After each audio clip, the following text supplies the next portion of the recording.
గౌరవ రేవంత్ రెడ్డి అన్న, మీరు నిన్న వీళ్ళని మాట్లాడుకుంటా తెలంగాణ భాష మాట్లాడుతున్నాం.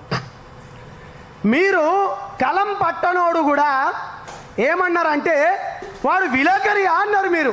మరి నీ అవ్వ గోడల మీద పెయింట్ రాసుకున్నట్టు నువ్వు ముఖ్యమంత్రి కాలేదా అన్న? గోడల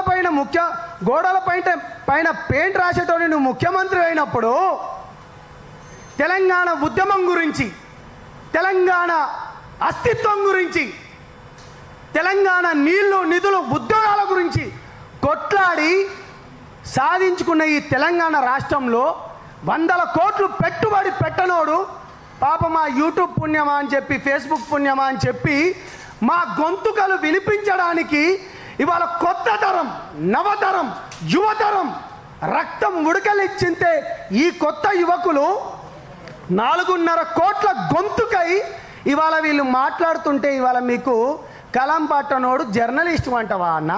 ఇది ఎక్కడి పద్ధతి అన్న?